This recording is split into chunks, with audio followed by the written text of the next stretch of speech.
नमस्कार विद्यार्थी मित्रांनो, स्वागत आहे तुमचं पुन्हा एकदा आपल्या युट्यूब चॅनलवरती. आजच्या व्हिडिओमध्ये आपण आपल्या थेअरी लेक्चरच्या न्यू टॉपिकला सुरुवात करणार आहे. परंतु त्याआधी खूप विद्यार्थी लेक्चर बघत आहे पण त्यांनी व्हॉट्सअप ग्रुप जॉईन केलेला नाही आहे. तर सर्व त्या विद्यार्थ्यांना, त्या तमाम विद्यार्थ्यांना सूचना की ह्या जेवढेही PDF आहे, या जेवढ्याही नोट्स आहेत, या notes me free of cost आपल्या व्हॉट्सअप ग्रुपला अवेलेबल करून दिलेल्या आहेत. जसंही लेक्चर संपतं त्या लेक्चर सोबत PDF देखील व्हॉट्सअप ग्रुपला दिल्या जातात. त्यामुळे सर्व विद्यार्थ्यांनी काय करायचं आहे, व्हॉट्सअप ग्रुप सगळ्यात आधी जॉईन करून घ्यायचा आहे. तर आपण सुरुवात करूया आपल्या सगळ्यात महत्वाचा टॉपिक, तो म्हणजे बायोमेडिकल बायोमेडिकल वेस्ट मॅनेजमेंट. जर MCQ ची गोष्ट करायला गेलो तर या ठिकाणी या टॉपिकवर तुम्हाला 2 MCQs कंपल्सरी बघायलाच मिळतील. 101% तुम्हाला ह्या टॉपिकवरनं MCQs राहतील म्हणजे राहतील. त्यामुळे बायोमेडिकल वेस्ट मॅनेजमेंट हा अत्यंत महत्वाचा विषय राहणार आहे. त्यामुळे सर्व विद्यार्थ्यांनी याचे नोट्स व्हॉट्सअपवरून घेऊन घ्यायचे आणि जसंही मी तुम्हाला शिकवत आहे तसं तुम्ही काय करायचे, एक नोटबुक स्पेशल बनवा नर्सिंग ऍप्टिट्यूड या सब्जेक्टची, आणि त्या स्पेशल नोटबुक मध्ये तुम्हाला हे सगळे टॉपिक लिहून घ्यायचे आहेत, जेणेकरून ज्या टायमाला तुम्ही परीक्षेला जाणार त्या परीक्षेच्या आदल्या दिवशी तुम्हाला काय करता येईल, रिव्हिजन करता येईल. रिव्हिजन केल्यामुळे काय होईल, तुमचे जे 20 मार्क आहेत नर्सिंग ऍप्टिट्यूडचे, ते 20 पैकी 20 मार्क तुमचे सिक्युअर होतील आणि तुम्हाला एक उत्तमातलं उत्तम गव्हर्नमेंट कॉलेज मिळायला मदत होईल. तर सगळ्यात आधी आपण बघून घेऊया, या टॉपिकला सुरुवात करण्याआधी तुम्हाला काय समजावं लागेल. वेस्ट, कचरा कशाला म्हणतात, तर एखादी गोष्ट जी दिलेल्या वेळेस योग्य प्रकारे वापरात आणली जात नाही त्या गोष्टीला काय म्हटलं जात असतं, त्या गोष्टीला वेस्ट म्हटलं जात असतं. म्हणजे एखादी गोष्ट आहे, तिची एखादी टाइम ड्युरेशन आहे किंवा डेट आहे, त्या वेळेमध्ये ती काय गेली नाही, वापरली गेली नाही, तर तिला काय म्हणतो, वेस्ट म्हणतो. या ठिकाणी तुम्हाला थेअरी लक्षात ठेवायची गरज नाही, मी जे सांगतो ते लक्षात ठेवा. कचऱ्याचे प्रकार तुम्हाला लक्षात ठेवायचे. कचऱ्याचे प्रकार किती पडतात, 3. कोणते कोणते सर, पहिला असतो घन कचरा, दुसरा असतो द्रव्य कचरा, तिसरा असतो वायू रूपातील कचरा. कचऱ्याचे प्रकार किती, 3. यापुढे कधीही कोणी विचारलं कचऱ्याचे प्रकार किती, तुम्हाला सांगता यायला पाहिजे एकूण प्रकार किती कचऱ्याचे, 3. पहिला आहे घन कचरा, दुसरा आहे द्रव कचरा, तिसरा आहे वायू कचरा. घन कचऱ्यामध्ये कोणते कोणते प्रकार पडतात सर, तर सांगतो ऐका. पहिला येतो घरगुती कचरा, दुसरा येतो, ए नाव देऊया आपण, दुसरा येतो बी औद्योगिक कचरा ज्याला इंडस्ट्रियल वेस्ट म्हटलं जातं, आणि सी येतो आपला बायो मेडिकल वेस्ट किंवा हॉस्पिटल वेस्ट, दवाखान्यामधून निघणारा कचरा. ठीक आहे. घन कचऱ्यामध्ये जो दवाखान्यामध्ये निघणारा कचरा असतो तो कशामध्ये येतो, घन कचऱ्यामध्ये येत असतो. पुढे आपण काय बघू आता, घन कचऱ्यामधला जो जैववैद्यकीय कचरा असतो, जो दवाखान्यामध्ये निघणारा कचरा असतो, तो काय असतो, तर बघा, मानव किंवा प्राण्यांचे निदान, निदान म्हणजेच काय, डायग्नोसिस, निदान म्हणजेच काय, डायग्नोसिस किंवा उपचार, उपचार म्हणजेच काय, ट्रीटमेंट. ठीक आहे. तर मानव किंवा प्राण्यांच्या उपचारादरम्यान किंवा लसीकरणादरम्यान, लसीकरण म्हणजेच काय, वॅक्सिनेशन किंवा लसीकरणादरम्यान, या ठिकाणी एक मिनिट स्लाइड पुढे,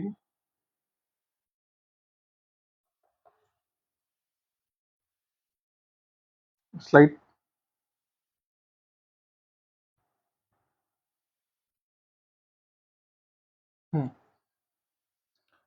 लसीकरण म्हणजेच काय, वॅक्सिनेशन.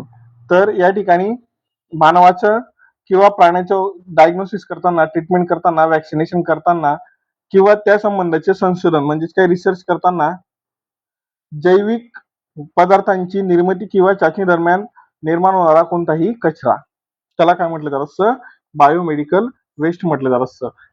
पुढे आपण या संबंधित इन ब्रीफ माहिती बघूया.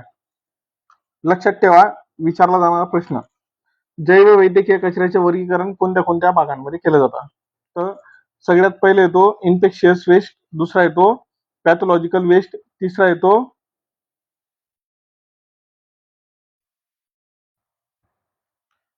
येतो या ठिकाणी आपल्याला स्लाइड चेंज करताना प्रॉब्लेम येत आहे, स्लाइड पुढे नाही होते, फक्त एकच सेकंदाचा वेट द्या, मी नेक्स्ट करतो स्लाइडला.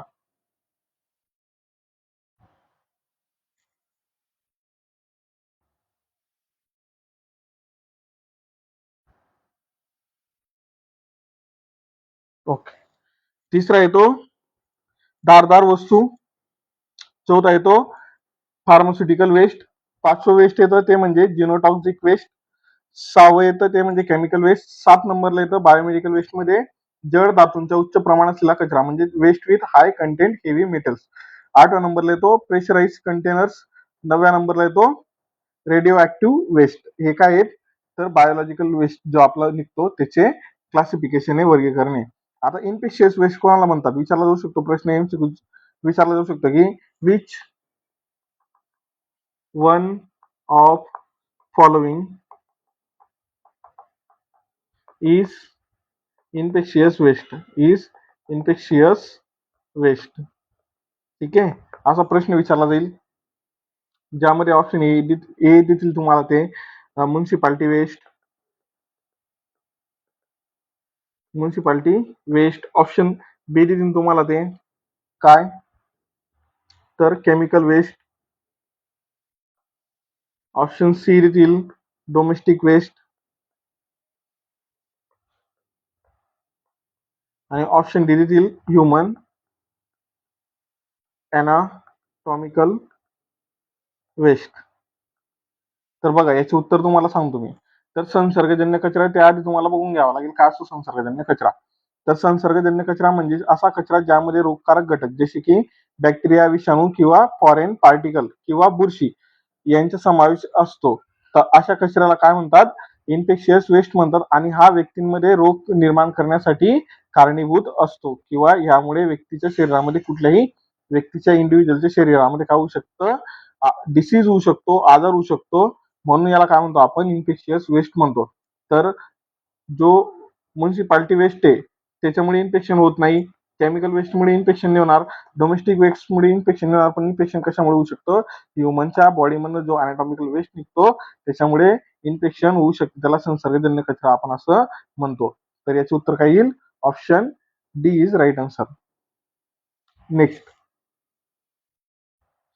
इन्फेक्शियस वेस्ट मध्ये कोणत्या कोणत्या गोष्टी येतात तर बघा प्रयोगशाळेतील संसर्गजन्य घटक आणि कल्चर किंवा साठा. हे जे लॅब असतात लॅब्समध्ये जे कल्चर केले जातात, लॅब्समध्ये जे कल्चर केले जातात ते आणि त्याच्यासोबतच अजून कशाचा समावेश होईल इन्फेक्शियस गोष्टी ज्या असतात त्यांचा समावेश या ठिकाणी केला जातो. संसर्गजन्य आजार असलेल्या रुग्णांवर शस्त्रक्रियेच्या वेळी निर्माण होणारा कचरा त्यालाच काय म्हणतो आपण संसर्गजन्य कचरा म्हणतो. उदाहरणार्थ प्रयोगशाळेतील संक्रमित प्राणी. उंदीरची कहाणी माहिती, उंदरावरती प्रयोग केला जातो कुठल्याही आजाराचं वॅक्सिन औषध शोधण्यासाठी उंदरावर प्रयोग केला जातो. तर हा उंदीर पण काय झाला आपला इन्फेक्शियस वेस्ट झाला. पुढे पॅथॉलॉजिकल वेस्ट मध्ये कोण कोण येतं तर याच्यामध्ये उती, उती म्हणजेच काय टिश्यू, नंतर अवयव ऑर्गन आणि शरीराचे भाग बॉडी पार्ट्स आणि मानव भ्रूण त्याला म्हणतो आपण ह्युमन एम्ब्रियो यांचा समावेश होतो. नंतर अजून काही समावेश होतो प्राण्यांचे मृत शरीर असेल, रक्त असेल आणि शरीरातील द्रव असेल, कुठल्याही शरीरात म्हणजे आपल्या शरीरातील कुठलाही द्रव असेल तर तो काय राहतो पॅथॉलॉजिकल वेस्ट असतो. पॅथॉलॉजिकल वेस्ट मध्ये काय काय येतात तर टिश्यू, ऑर्गन, बॉडीचे पार्ट्स, ह्युमन एम्ब्रिओ असेल, प्राण्यांचे मृत शरीर असेल, रक्त असेल माणसाचं किंवा प्राण्यांचं आणि शरीरातील द्रव असेल कोणाचं तर ॲनिमल किंवा ह्युमनचं, ॲनिमल पण आणि ह्युमनचं पण. तर हे काय आहे पॅथॉलॉजिकल वेस्ट आहे, लिहून घ्या. पुढे शार्प वेस्ट, धारदार वस्तू. या वस्तूंमध्ये या वस्तूंमुळे चिरा किंवा टोचण्याची जखम होऊ शकते. यांच्यामुळे काय होऊ शकते शरीराला जखम होऊ शकते, चिरा पडू शकतात. म्हणून याला काय म्हणतो आपण शार्प वेस्ट म्हणतो. याच्यामध्ये काय काय येतं निडल्स म्हणजे सुई, स्काल्पेल, नंतर ब्लेड्स, चाकू, इन्फ्युजन सेट्स, करवत, तुटलेली काच, खिळ. तर याला काय म्हटलं जात असतं शार्प वेस्ट म्हटलं जात असतं. याला काय म्हटलं जातं असं शार्प वेस्ट म्हटलं जात असतं. ठीक आहे, शार्प वेस्ट नावावरून तुम्हाला लक्षात ठेवायचं आहे. ठीक आहे, जर क्वेश्चन जर आला which is sharp waste, which is sharp waste, A दिल राहील ऑप्शन तुम्हाला. समजा निडल, बी दिला असेल मेडिसिन, सी दिला असेल ब्लँकेट्स,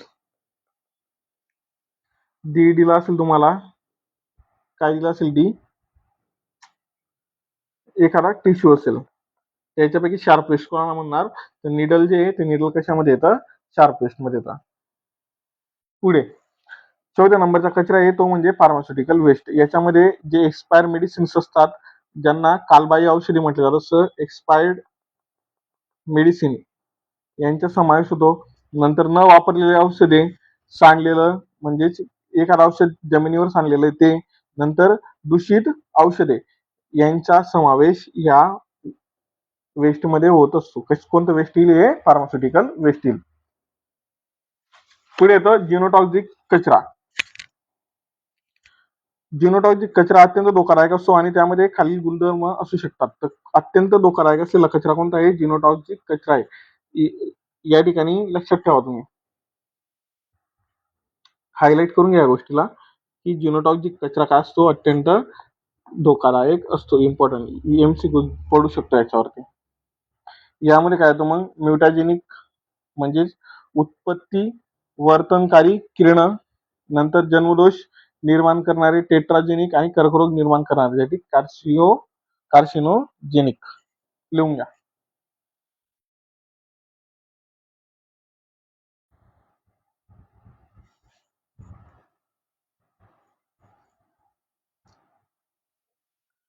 आता कचरा कसा हाताळायचा आणि या कचऱ्याच्या संबंधित आपण कचऱ्यापासून स्वतःची सुरक्षा कशी ठेवू शकतो किंवा लोकांची सुरक्षा कशी ठेवू शकतो, विचारला जाऊ शकतो हा प्रश्न.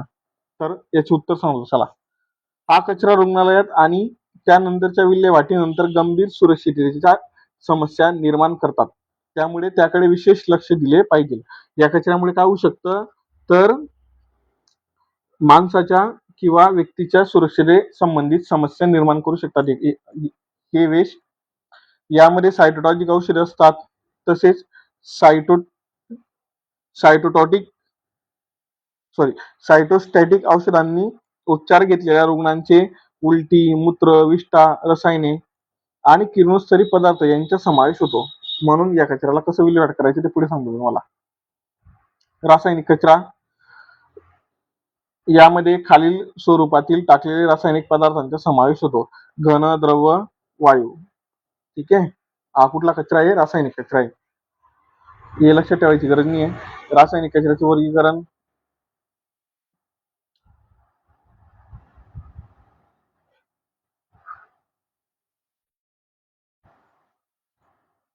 तर रासायनिक जो कचरा असतो हा अधोकादायक म्हणजे कमी धोकादायक असतो. जर तो कधी धोकादायक मानला जातो, जर त्याच्यामध्ये ह्या गोष्टी असतील, कुठल्या कुठल्या गोष्टी, तर विषारी गोष्टी असेल एखादी, नंतर संक्षारक गोष्टी असेल म्हणजे कोरोजिव्ह गोष्टी असेल, आम्लाचं पीएच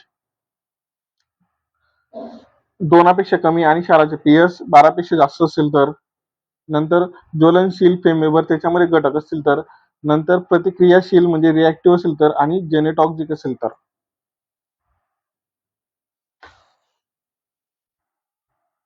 हा, जड धातूंच्या उच्च प्रमाण असलेला कचरा, waste with high content of heavy metal. याच्यामध्ये बॅटरी येतात, तुटलेले थर्मामीटर, रक्तदाब मोजणारे उपकरण, जसं की तुमचं काय असेल, स्पिग्मो मॅनोमीटर असेल. ठीक आहे, हा वेस्ट जर झाला तर कशामध्ये येईल, हा waste with high content heavy metals. दाबयुक्त कंटेनर मध्ये काय काय येतं, तर बूल देणारे वायू, अॅनेस्थेटिक गॅसेस असतील, नंतर इथिलीन ऑक्साईड असेल, ऑक्सिजन असेल, किंवा संकुचित कंप्रेस एअर असेल, तर हे कशामध्ये येतात, प्रेशराइज कंटेनर मध्ये येतात. हे काही लक्षात ठेवायची गरज नाही. जे जे महत्वाची गोष्टी आहेत ते मी तुम्हाला पुढे सांगतो, हे पण तुम्हाला तुमच्यासाठी आवश्यक नाही. ओके, मोस्ट इम्पॉर्टंट लक्षात ठेवण्यासाठी, मोस्ट IMP करून घ्या, लिहून घ्या. याच्यावरती जास्त प्रश्न MCQ गेल्या वर्षी पण विचारला गेला होता आणि यावर्षी पण येण्याची दाट शक्यता आहे, म्हणून याला लिहून घ्या. जैव वैद्यकीय कचऱ्याचे स्रोत कोणते कोणते, सोर्सेस कोणते कोणते, तर पहिला सोर्स येतो तो म्हणजे hospital and health care centres, रुग्णालय आणि आरोग्य सेवा केंद्रे. दुसरा येतो ब्लड बँक्स म्हणजेच रक्तपेढ्या, आणि तिसरा येतो जैव तंत्रज्ञान संस्था. लिहून घ्या, सोर्सेस ऑफ बायोमेडिकल वेस्ट, विचारला जाऊ शकतो MCQ.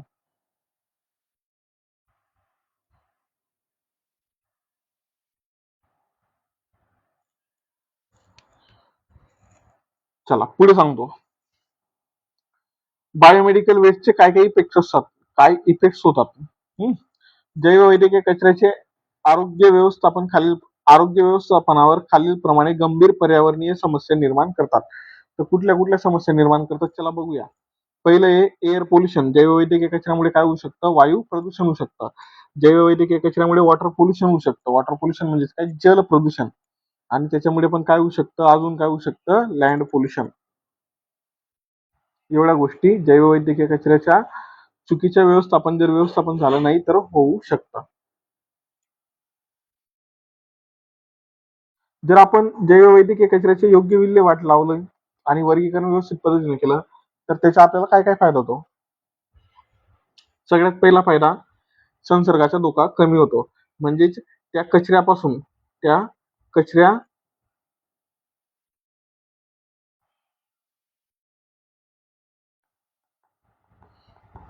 कचऱ्यापासून इतर लोकांना काय होत नाही, इन्फेक्शन होत नाही. इन्फेक्शन म्हणजेच काय, संसर्ग होत नाही. दुसरं, पर्यावरणाचं रक्षण होतं. कायदेशीर नियमांचे पालन होतं आणि भारत सरकारच्या बायोमेडिकल वेस्ट मॅनेजमेंट रूल्स 2016 नुसार कचऱ्याचे रंग कोडेड वर्गीकरण करून त्यावर योग्य उपचार व विल्हेवाट केली जाते. आता हे कलर कोडिंग काय भानगडी आहे तुम्हाला सांगतो. याच्यावरती 1001% MCQs राहीलच कलर कोडिंग वरती. ते मी तुम्हाला पुढे सांगतो. जैववैद्यकीय कचऱ्याचे विभाजन आपण करतोय. कचऱ्याच्या वेगवेगळ्या श्रेणी केल्या जातात. पहिली श्रेणी, दुसरी श्रेणी, तिसरी श्रेणी. श्रेणी म्हणजेच काय, कॅटेगरी. पहिल्या कॅटेगरीच्या वेस्टमध्ये काय येतं, तर मानवी शरीरातील कचरा, ज्याच्यामध्ये माणसाच्या बॉडीची टिश्यू असेल, ऑर्गन्स असतील, वेस्ट ऑर्गन, रिमूव्ह केलेले ऑर्गन किंवा कॅन्सरची एखादी गाठ असेल, शरीराचा एखादा भाग असेल, तर हे काय येतात, कॅटेगरी पहिल्यामध्ये येतात. किंवा कॅटेगरीमध्ये येतात, 1 नंबरच्या कॅटेगरीमध्ये येतात. मग याचं डिस्पोज कसं करतो, याला आपण डिस्पोज म्हणजेच काय, त्याची विल्हेवाट कशी लावतो, त्याला कुठे काय करतो, त्याच्यावर नियोजन कसं करतो. तर जर अशा पद्धतीचा कचरा असेल तर त्याला आपण काय करतो, जाळतो. कसं जाळतो, इन्सनरेशनला, किंवा खोल खड्डा करतो आणि त्या खड्ड्यामध्ये पुरतो. म्हणजेच त्याला काय म्हटलं जातं, डीप बुरियल म्हटलं जातं. काय म्हटलं जातं त्याला, डीप बुरियल म्हटलं जात असतं. लिहून घ्या. कॅटेगरी 2 मध्ये काय करणार, कॅटेगरी 2 मध्ये कोणता कोणता कचरा येतो, तर प्राण्यांचा कचरा येतो, ज्याच्यामध्ये प्राण्यांच्या शरीराची उती असेल, अवयव असेल, प्राण्यांचा मृतदेह असेल, रक्त, द्रव्य, पशुवैद्यकीय संस्थांचा कचरा असेल, हा कशामध्ये येतो, कॅटेगरी क्रमांक 2 मध्ये येतो. याला कसं विल्हेवाट लावतो आपण, तर या कचऱ्याला आपण जाळतो, म्हणजे काय करतो, इन्सनरेशन करतो आणि खोल पुरतो. तिसऱ्या श्रेणीमध्ये काय येईल, सूक्ष्मजीवशास्त्र व जैवतंत्रज्ञान कचरा. कुठून आला हा कचरा, लॅबमध्ये तयार झालेला जीवाणू, पेशींचे नमुने, जैविक उत्पादनांचा कचरा, जे ब्लड बँक पॅथॉलॉजी लॅब्स असतात, ज्या ठिकाणी रक्त घेऊन जातात आणि त्या रक्ताचं कल्चर करतात. तुम्हाला तर माहिती असेल, जर कोणाला टायफॉइड झाला तर ते कंटेनर रक्त घ्यायला एक व्यक्ती घरी येतो, ज्याला लॅब टेक्निशियन म्हणतात. तो काय करतो, पॅथॉलॉजी टेक्निशियन आपल्या शरीरामधलं रक्त काढतो, ते त्या लॅबला घेऊन जातो, त्याचं कल्चर करतो, म्हणजेच काय करतो, त्याला वाळवतो आणि त्याच्यामध्ये बघतो कुठला जंतू त्या रक्तामध्ये आहे आणि आपल्याला रिपोर्ट सांगतो की तुमच्या शरीरामध्ये सॅल्मोनेला टायफी नावाचा बॅक्टेरिया आहे, त्यामुळे तुम्हाला टायफॉइड हा आजार झालेला आहे. मग ते रक्त जे तो लॅबला घेऊन गेला तर ते रक्त कुठल्या कॅटेगरीमध्ये येईल, तिसऱ्या क्रमांकाच्या कॅटेगरीमध्ये येईल. आणि त्याची विल्हेवाट कशी लावू आपण, तर स्थानिक ऑटोक्लेविंग करू, मायक्रोवेव्हिंग करू किंवा त्याला जाळू. चौथ्या नंबरच्या कॅटेगरीमध्ये येतं धारदार वस्तू, ज्यामध्ये सुई, सिरिंज, ब्लेड, स्काल्पेल, काच इत्यादी वापरलेल्या व न वापरलेल्या वस्तू राहतील. धारदार वस्तू कशामध्ये येतात, कॅटेगरी नंबर 3 मध्ये. तर याचे मॅनेजमेंट कसं करणार, तर रासायनिक निर्जंतुकीकरण म्हणजेच ऑटोक्लेविंग किंवा मायक्रोवेव्हिंग, नंतर त्याला आपण कापू किंवा श्रेडिंग करू. 5व्या नंबरच्या कॅटेगरीमध्ये काय येणार आहे, तर सायटोटॉक्सिक औषधे, जे एक्सपायर झालेले औषधे किंवा दूषित औषधं आहेत, ते किती कॅटेगरी येतात, ते 5व्या नंबरच्या कॅटेगरीमध्ये येतात. आणि त्याची विल्हेवाट कशी लावतो आपण, त्या औषधांची किंवा या 5व्या नंबरच्या कॅटेगरीच्या वेस्टची, तर आपण त्यांना जाळू किंवा सुरक्षित लँडफिलमध्ये विल्हेवाटची लावू. नंतर येतं 6वी नंबरची कॅटेगरी, ज्यामध्ये रक्त व शरीर द्रव्यांनी दूषित वस्तू येतात, जसे की ड्रेसिंग केलेला कापूस असेल, कापूस असेल, पेशंटच्या शरीराला एखादा जखम झाली असेल, त्यामधनं पू निघत असेल, त्या पूचा भरलेला कापूस, रक्ताचा भरलेला कापूस, ड्रेसिंगचा कापूस असेल, प्लास्टर असेल, चादर असेल, बिछाने असतील, हे कशात येतात? कॅटेगरी नंबर 6 मध्ये येतात. यांची विल्हेवाट नियोजन कसं करू आपण? विल्हेवाट कशी लावू? तर स्थानिक ऑटोक्लेव्हिंग करू, मायक्रोवेव्हिंग करू किंवा त्याला जाळू. श्रेणी क्रमांक 7 मध्ये येतो सॉलिड वेस्ट. मग त्याच्यामध्ये कोणता कोणता येतात बघा? Ivy set. आयव्ही सेट कशाला म्हणतात? तर सलाईनची बॉटल. त्या सलाईनच्या बॉटलला आपल्या बॉडीमध्ये इंजेक्ट करण्यासाठी काय वापरला जातो? आयव्ही सेट वापरला जातो.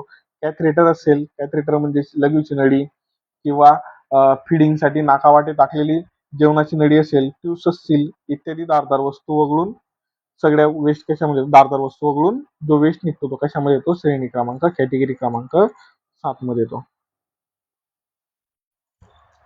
त्याचे मॅनेजमेंट कसं करू? तर रासायनिक निर्जंतुकीकरण करू, ज्यामध्ये ऑटोक्लेव्हिंग करू, मायक्रोवेव्हिंग करू, नंतर त्याला आपण काय करू? श्रेडिंग करू किंवा कापू किंवा जाळू. अशा पद्धतीने आपण विल्हेवाट करतो. जैववैद्यकीय कचऱ्याचे व्यवस्थापन कशा पद्धतीने केलं जातं ते हे तुमच्यासाठी महत्वाचं नाही. हे महत्वाचे तुमच्यासाठी. एक स्क्रीनशॉट घ्या, वहीमध्ये लिहून घ्या, जे करता येईल ते करा, पण याला काय करा? लक्षात ठेवा. कारण याच्यावरती 101% क्वेश्चन राहतो. क्वेश्चन राहतोच.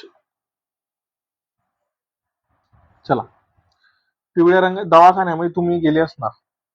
दवाखान्यामध्ये गेल्यानंतर तुम्हाला एंट्री केल्यानंतर किंवा एखाद्या काउंटरच्या बाजूला लाल, निळी, पिवळी, काळी, पांढरी अशा रंगाचे डस्टबिन दिसत असतील, बादल्या दिसत असतील, बकेट दिसत असतील. तर ते बकेट काय असतात?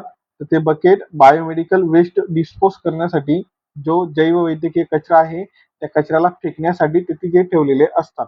परंतु त्याचे वेगवेगळे रंग आपल्याला काय दर्शवतात की कुठल्या रंगाला म्हणजे ते वेगवेगळे रंग का दिलेले असतात? तर वेगवेगळा कचरा टाकण्यासाठी ते वेगवेगळे रंग दिलेले असतात. तर कुठल्या रंगाच्या पिशवीमध्ये, बादलीमध्ये किंवा कंटेनरमध्ये कुठला कचरा टाकायचा ते आपण आता बघणार आहोत आणि हे तुम्हाला तुमच्या परीक्षेमध्ये 1001% विचारला जाईल. सगळ्यात पहिले येतं पिवळ्या रंगाचा डब्बा, पिवळ्या रंगाची पिशवी. यामध्ये काय टाकणार तुम्ही? तर संसर्गजन्य कचरा. कुठला कुठला संसर्गजन्य कचरा? जसं बँडेजेस असतील, पट्ट्या म्हणजेच काय? बँडेजेस. बरोबर, एखाद्याची जखम आहे, त्या जखमेला बँडेजिंग केलं आणि एक्स्ट्राची म्हणजे एखाद्या पेशंटने त्याला आज जखम झाली, तो दुसऱ्या दिवशी आला, तर कालची बँडेज आपण काढून फेकून देऊ. तर ती बँडेज कोणत्या डब्यामध्ये टाकू आपण? पिवळ्या रंगाच्या डब्यामध्ये टाकू. नंतर कापूस असेल, गॉज असेल, शरीर द्रवांशी संपर्कामध्ये आलेल्या वस्तू, मानवी अवयव, प्लॅसेंटा या सगळ्या गोष्टी कशामध्ये डिस्पोज केल्या जातात? पिवळ्या रंगाच्या पिशवीमध्ये केल्या जातात. लाल रंगाच्या पिशवीमध्ये काय करतात? तर लाल रंगाच्या पिशवीमध्ये प्लास्टिकचा कचरा टाकतात. जसं कॅथरेटर असेल. आता तुम्ही म्हणणार सर कॅथरेटर म्हणजे काय? तर बघा, ज्या टायमाला माणसाच्या बॉडीमधून युरिन बाहेर जात नाही किंवा बेड रिटर्न पेशंट आहे, बेड रिटर्न म्हणजे काय? कंटिन्यू झोपलेलाच राहतो, हालचाल काहीच करत नाही. मग त्याच्या शरीरामधलं जे मूत्र असतं, जे युरिन असते, जी लघवी असते ती बाहेर काढण्यासाठी एक नळी वापरली जाते, तिला म्हटलं जातं कॅथरेटर. युरिन कॅथरेटर. युरिन कॅथरेटर. तर ती काही दिवसानंतर खराब होते, मग तिला फेकून द्यावी लागते. मग तिला फेकताना काय करू आपण? कोणत्या पिशवीमध्ये टाकू? लाल रंगाच्या पिशवीमध्ये टाकू. सिरिंज, ट्यूब्स असतील, आयव्हीच्या बाटल्या असतील, आयव्ही सेट असतील, या कशामध्ये टाकू आपण? लाल रंगाच्या पिशवीमध्ये टाकू. निळ्या रंगाच्या पिशवीमध्ये काय टाकणार सर? तर काचेची सामग्री टाकणार. सर्व प्रकारच्या काचेच्या बाटल्या, तुटलेली काच, अँपूल्स असतील, सिरिंज असतील, हे कशामध्ये टाकू आपण? पिवळ्या रंगाच्या पिशवीमध्ये. आणि काळा कंटेनर मध्ये काय टाकू आपण? धारदार व धातूचे कचरे, सुई, सिरिंज, ब्लेड, स्काल्पेल इत्यादी आपण याच्यात टाकू. याचे स्क्रीनशॉट घेऊन घ्या, मोस्ट इम्पॉर्टंट.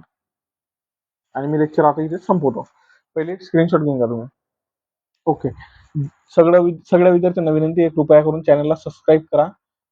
कारण की येणारे जे नवीन लेक्चर आहेत ते न्यू लेक्चर तुमच्यापर्यंत सबस्क्राईब केल्यामुळे लवकर पोहोचू शकतात. आणि तुम्हाला आठवण की तुम्हाला कोणत्या दिवशी कोणतं लेक्चर अटेंड करायचे.